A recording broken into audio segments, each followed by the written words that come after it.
This is Nightly Business Report with Sue Herrera and Bill Griffin.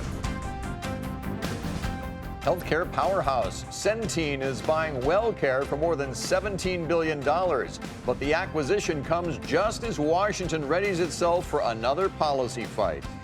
New normal. Mortgage rates are falling fast, and that may not change for a while. Switching sides. McDonald's will no longer fight minimum wage increases, putting one of the country's largest employers on the other side of a controversial issue. Those stories and much more tonight on Nightly Business Report for Wednesday, March the 27th. Good evening, everyone, and welcome. Healthcare deal making is, well, pretty healthy. Insurer Centene has agreed to buy managed care provider Wellcare, something we told you was possible last night. That deal adds to the flurry of get-togethers that we've seen this year. In fact, health industry mergers globally have had their biggest first quarter in 12 years. Shares of the companies moved in opposite directions. Wellcare was up 12%, Centene fell nearly 5%. It is important to note that both Centene and Wellcare have a number of things in common, including significant business around government health programs. And that could prove to be either a risk or a reward. Bertha Coombs has the details. Centene has grown its Medicaid business tenfold over the last decade, in part through regional acquisitions. The $17.3 billion deal to buy its Medicaid rival Wellcare would be its biggest transaction yet. Well, these are two good companies, in my opinion. You're putting them together. They're high-growth industries. They have complementary products that work well together. We've had the objective to really build our Medicare product. They have a strong Medicare product. We have a technology platform they need for their work. The combined company would become the nation's fourth largest health insurer, cementing Centene's leadership in Medicaid safety net programs and the Affordable Care Act exchange market. And it would quickly add scale in Medicare. The combined company would have 1 million Medicare Advantage members and nearly 4 million seniors on Medicare Part D drug plans across all 50 states. What concerns some investors about the deal? Centene is projecting slower earnings growth in the first year. S&P credit analysts aren't worried about that. With a deal this size, there's always integration risk. So we think integration risk in this case is a little bit muted than some of the other larger deals that we have looked at. Now, that's a very different question. Antitrust regulators may raise concerns about overlap in Centene and Wellcare's Medicaid businesses in Georgia, Missouri, and Nebraska. Their combined market share tops 60% in those states. When we look at the possibility that both Georgia and Missouri would require divestitures to meet approval, that would be something a little bit above 15% of the combined Medicaid membership. That's a lot, but I think that that's manageable, and that may not be necessary. Investors have also seen risks in Centene's exposure to the Affordable Care Act, with the Trump administration now asking the federal courts to overturn the law in a case that's under appeal. Centene's CEO thinks the Supreme Court will ultimately uphold the law. I've always found when there's a certain amount of uncertainty, there's a challenging environment, that's the time to act. If approved, Centene expects to close the deal late next year. For Nightly Business Report, I'm Bertha Coombs. Kris Meekes joins us right now to talk about this deal and, boy, the up-in-the-air policy landscape in Washington when it comes to managed care and health insurers. He is the healthcare policy analyst at Raymond James. Kris, thanks for joining us tonight. Thanks for having me. So what do you think? Does this deal make sense, or will we know down the road after things have been resolved, if they can be resolved anytime soon on policy in Washington? Well, I mean, I think hindsight's always 20/20, but looking at the deal itself today, when I looked over the information that was provided, I think it makes a lot of sense. Centene had a decision. Did they want to be acquired, or did they want to do acquiring? And they decided to go out and pick up Wellcare, which has a lot of complementary businesses, a little overlap in a few states, but with some divestitures, they should be able to work their way out. And when you look at the managed care names, which so far year to date are basically flat to down 1% as a whole, you know, it's a good time to kind of jump on while these names are a little cheaper than they were at other times. I was going to ask you about that. Do you anticipate seeing more deals, even with the regulatory uncertainty in Washington? Yeah, I think you're going to probably see some additional deals. So when I look at who could be next on the acquisition list, I look at names like Molina, I look at names like Magellan Health, I look at even Humana, which has been talks about mergers in the past, but hasn't really found the quite right fit so far. So I think there's a lot of opportunity here, because as we look going forward, you'll hear a lot of stuff in DC about Medicare for all. You hear a lot of stuff about single payer. But one great example is when House Democrats had an opportunity this week to introduce a new health care bill as their signature thing in the new Congress, what they did was they went after building on the Affordable Care Act and making it better. They didn't look at moving toward completely upending the entire Medicaid and commercial markets. One thing that everybody agrees on, though, is that costs need to come down, and that would seem to put a cap on some of the growth opportunities for some of these insurers. Do you agree? Is that a problem for them?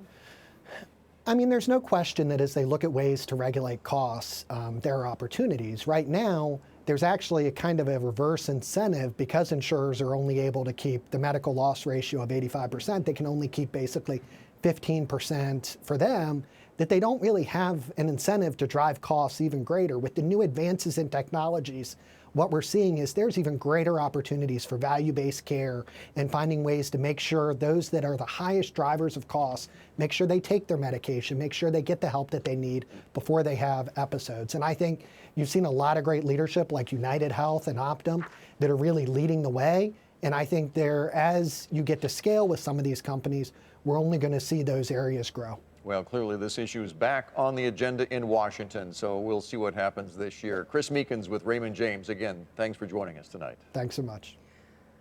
On Wall Street, stocks fell as the yield on the 10-year Treasury hit its lowest level since 2017. Concerns about the health of the global economy fueled the decline in yields, and that weighed down stocks. The Dow Jones Industrial Average was down 32 points to 25,625. The Nasdaq fell 48, and the S&P 500 was off 13. Meanwhile, our trade deficit with the rest of the world narrowed sharply in January. The Commerce Department said this morning the deficit in trade and services shrank by 15% to $51 billion. That's smaller than the $57 billion that was forecast by economists. In fact, the smaller deficit was driven by a decline in imports from China and other countries as well. Even as economists grow concerned about the health of the economy, it's also important to know what Americans think, because they're the ones driving a lot of the activity. And that's where CNBC's All America survey comes in. Here's Steve Leisman. While markets day in and day out worry about a coming recession, that doesn't seem to be the case for the American public. The CNBC All America Economic Survey of 800 Americans nationwide finds still strong optimism on the economy. It's down a bit from the lofty levels of last year, but half of all Americans think the economy is in good or excellent shape, and 2/3 see the economy either improving or staying the same in the year ahead. Consumer confidence leads to consumer spending, and as we know, consumer spending accounts for 70% of GDP growth. Is it below peak? It is, but that kind of supports the theme of slowing but growing. We expect the economy to continue to grow, not at the levels we saw last year, but certainly continue to grow. Americans' outlook for growth in their wages and their home prices also are down compared to last year, but 40% still expect bigger paychecks, and 42% believe their homes will rise in price. Both are on par with the averages of the past several years. The outlook for stocks also down from the levels hit last year near the market peak, but it's bounced back from the lower levels hit amid the December sell-off. February through to the beginning of the fall, economic confidence was fairly high. When we saw our IMX, we saw people, it measures engagement with the market, people become more engaged at that time. Starting in October, and Wolf and I talk about this a lot, October, November, December, our clients actually drew down their engagement with the market in January. 41% say it's a good time to invest in stocks, up 3 points from the last survey, and 30% say it's a bad time, down 6 points. For Nightly Business Report, I'm Steve Leisman. And as interest rates fall, so do mortgage rates, and borrowers and buyers alike are reacting to this new normal. Diana Olick has more from Washington. Mortgage rates continued to fall today, edging very close to the 3% range on the 30-year fixed. Mortgage News Daily reporting an average 4.03% for loans with 20% down payments. So some lenders are already in the threes. And today we got the response to last week's drop in rates. Mortgage applications jumped nearly 9% according to the Mortgage Bankers Association. Refinances took the lead, jumping 12% for the week. For the last 2 years, refi volume just plunged, but now clearly we're seeing a turnaround. All because rates have been dropping. You can see the sharp plunge after the Fed's announcement last Wednesday that it would not raise rates anymore this year. Mortgage applications to buy a home also rose 6% for the week, although just 4% higher compared with a year ago. And on that note, once again, the average loan size hit a new record. This is likely because when rates drop, people with bigger mortgages benefit more from a refinance. And on the buy side, lower rates help people afford more home. For Nightly Business Report, I'm Diana Olick in Washington. One of the most dramatic stories today took place across the Atlantic in the United Kingdom, where Prime Minister Theresa May said she will resign if Parliament passes her Brexit deal. The move is an attempt to push members of Parliament to approve a plan. Willem Marx is covering the story for us tonight from London. Willem, what happened today, and perhaps more importantly, what happens next? Well, Sue, today was meant to be about Parliament deciding on which shade of Brexit it could find a majority for, and we're just a few moments away from getting the results of these so-called indicative votes where they indicate their preferences in a non-binding way. Before that voting kicked off a couple of hours ago, Theresa May met with members of her own Conservative Party and under a huge amount of pressure promised that she should not be the person that would lead the UK through future negotiations on trade with the European Union, essentially implying that she would not be Prime Minister in 2 months' time. May 22nd, as of tonight, is one of two official legally binding Brexit dates. The other one is April the 12th. If she can get her deal through, it will be that later date in May. If she can't, as of right now, the default is that the UK will leave the European Union on April 12th. What happens now? Her government will probably try to bring her deal to a vote once again for the third time. It was defeated by 149 votes in a parliament of around 650 last time. She still has a huge amount of work to do, but by making this promise, by assuring MPs that she would be stepping down at some point in the not too distant future, she already seems to be getting some members of her party back on side. But one caveat: the small Northern Irish Party, the Democratic Unionist Party that helps prop up her government, they've said tonight they will not back her deal regardless of this offer for her resignation. But irony or not, Boris Johnson, of all people, said he would vote for it tonight. But who do you think, assuming she does then end up stepping down, who do you think leads the charge in those negotiations in the future? Any names coming to surface yet? Well, there's a few. One of them would be her former Brexit Secretary, Dominic Raab, who's been very quiet over the last 24 hours. He's not one of the big, high-profile figures in her Conservative Party who've said they will now support this deal. That allows him to win support from the quite hardline core membership of the Conservative Party, which is not necessarily representative of the rest of the UK, let alone even the Conservative Parliamentary Party behind me. He is a one obvious figure. Michael Gove, one of her ministers, he's also been quite loyal to Theresa May in recent months, but has a reputation as an intelligent politician who comes up with intelligent policies. So there are a few men and women in the mix, but those are two high-profile ones, Bill, that come to mind immediately. Well, we will be watching it very closely. Willem, thank you so much. Willem Marx in London. Time to take a look now at some of today's upgrades and downgrades. Coverage of Boeing was resumed with a buy rating at Citi, with the analyst there basing his call on a multi-month grounding of the 737 MAX aircraft with what he anticipates will be a manageable fix. Price target now $450. That stock was up 1% today to $374.21. Ralph Lauren was upgraded to outperform from market perform at Wells Fargo. The analyst cited the potential for growth to accelerate, and he called Ralph Lauren a rare standout. Price target $150. Shares were up 2.5% to $125.34. On Semiconductor was upgraded to buy from neutral at Goldman Sachs.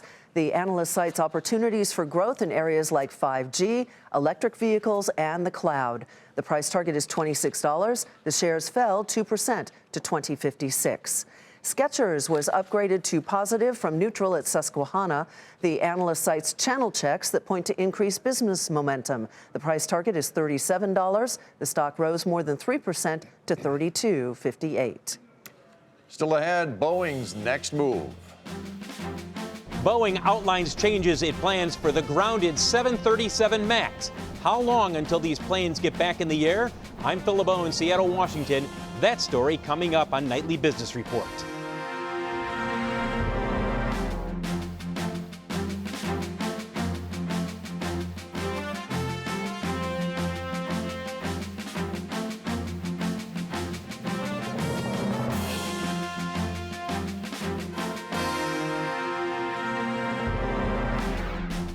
Southwest Airlines today trimmed its first quarter revenue growth forecast. The company cited the grounding of its fleet of Boeing 737 MAX planes. Southwest now expects revenue per available seat mile, which is a key metric, to grow between 2% and 3%. It had been expected to grow by 4%. But the softer outlook did not impact the stock today. It was up 2% in today's session. The acting head of the FAA was on Capitol Hill answering questions about its oversight of Boeing. The certification process came into focus following the crash of those two Boeing commercial jets in 5 months. Dan Elwell said that the agency plans to revamp the oversight process, but that it would need an additional 10,000 employees and nearly $2 billion if it were to assume all responsibilities for aircraft certification. Meantime, Boeing believes it now has the fixes to resolve those issues that forced the regulators to ground its 737 MAX jets. It's been 2 weeks now since the FAA joined other aviation agencies around the world in shutting down the popular plane following those two deadly crashes. Phil LeBeau is in Seattle with Boeing on their push to get the MAX flying again. Is the 737 MAX one step closer to taking off again? Boeing thinks so. Today, Boeing's vice president briefed reporters on changes being made to the MAX and increased training for 737 pilots. We're working with customers and regulators around the world to restore faith in our industry and also to reaffirm our commitment to safety and to earning the trust of the flying public. After analyzing what may have caused the crash of a 737 MAX last October, Boeing is limiting how often the plane's automated flight controls can influence the MAX's flight path. It's also updating the cockpit display so pilots are alerted when the system kicks in, a criticism Boeing has faced since the crash of a MAX in Ethiopia earlier this month. Will these changes ease the pressure Boeing is facing? It's not going to alleviate the pressure, but it's going to help explain what happened and how they came to the processes and decisions that they came to. But until the airplane's back in service and proven to be safe, if you will, pressure's going to remain on Boeing for quite a while yet. The MAX is not flying until Boeing clears several hurdles, including having the FAA certify the software update and then lifting the grounding. That will clear the MAX to fly in the U.S., but foreign governments will still need to approve the fix. The 737 is a safe airplane. The 737 family is a safe airplane family. And the 737 MAX builds on that tremendous history of safety that we've seen for the last almost 50 years. Boeing believes the changes it has outlined can be implemented in a matter of days. But until the FAA and regulators around the world approve the safety of the 737 MAX, these planes remain grounded. And some believe that could last for another 6 to 12 weeks. Phil LeBeau, Nightly Business Report, Seattle, Washington. Lennar builds a solid foundation. That's where we begin tonight's market focus. The home builder reported a 24% increase in orders and a 30% rise in deliveries, signaling improved demand for new homes. The company said falling mortgage rates will be a catalyst for the industry, and that helped offset an earnings and revenue shortfall in the most recent quarter. The stock rose nearly 4% to $51.67. Investors had their first chance to react to results from Shoe Carnival, and they liked what they saw. The retailer reported better than expected earnings and same-store sales, driven by demand for women's boots. The stock soared 22% to $37.30. Meanwhile, apparel maker PVH is forecasting full-year profit above estimates. PVH cited strong demand for its Tommy Hilfiger and Calvin Klein brands. The company also reported better than expected profit and sales for this most recent quarter. That sent the stock higher in initial after-hours trading. It closed the regular session today up a fraction to 110.89. And Lululemon had a strong holiday quarter. The athleisure clothing chain reported a profit that blew past analyst estimates. Company cited strong demand for its yoga wear. Shares rose in initial after-hours trading. They gained 2% during the regular session to 146.80. Coming up, McDonald's just made a decision that could have a big impact on wages across the country.